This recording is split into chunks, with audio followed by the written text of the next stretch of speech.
नमस्कार, मी प्रथमेश आणि तुम्ही पाहताय पुणेकरांच्या हक्काचं बातमीपत्र पुणे लोक. आज आपण आलो आहोत कोंडव्यातील मलिक नगर या भागामध्ये.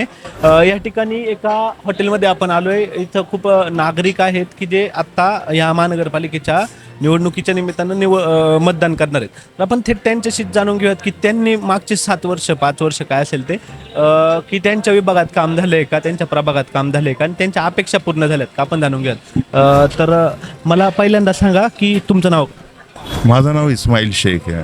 तुम्ही इथले रहिवासी आहात का? हो मतदार आहे. किती नंबरचा प्रभाग आहे हा? हा 19 नंबर. 19. कोण तुमचे नगरसेवक कोण होते आज? आधी होते गफूर पठाण, हाजी गफूर पठाण साहेब. तुमचे नगरसेवक 5 वर्ष 7 वर्ष जे काही कार्यकाळ त्यांना मिळाला त्यावेळेमध्ये तुमच्या प्रभागात फिरून त्यांनी कामं केली? नाही, त्यांनी काम केलेले, पठाण साहेबने काम केलेली आहे, त्याच्याबद्दल वाद नाही आहे.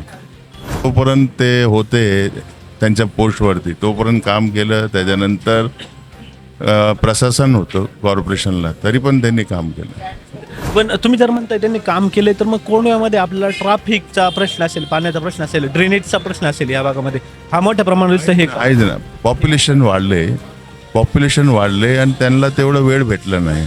थोडक्यात की आता 8 वर्षांनी 9 वर्षांनी इलेक्शन येते, बरोबर ना. तर प्रत्येक वर्षाच्या हिशोबाने त्याचं जे प्लॅनिंग असतो, बाकीचे रोडचं प्लॅनिंग असतो, ड्रेनेजचे प्रश्न आहे, तर मग ते त्यांच्या पोस्टवरती असल्यामुळे ते तेव्हा त्यांनी केलंच आहे काम, त्याच्याबद्दल वाद नाही आहे. काम करतच असतात ते. आता तुम्ही पाहिलं की इथं तुम्हाला मुख्य समस्या आत्ता सुद्धा अजून ह्या सिच्युएशनला कोणत्या जाणवतात? आत्ता मेन ट्रॅफिक आहे आणि एक दुसरं जे मेन न्यूसन्स आहे तर तो नसाचा न्यूसन्स आहे. ही कोंडा भागामध्ये जे लहान लहान बाळ जे आहे तर त्याच्यात ते नसामध्ये प्रवृत्ती त्यांची चालली. तर त्याच्यामध्ये नगरसेवक फक्त एकटे जिम्मेदार नाही आहे. आणि मी माझी पण जबाबदारी स्वीकारतो की माझं मुलं काय करतो, मी पण माझं आत्मपरीक्षण करायला पाहिजे. मी डायरेक्ट सगळं आणि कॉर्पोरेटरवरती मी जर समजा हे सगळी गोष्ट टाकली तर चालणार नाही ना.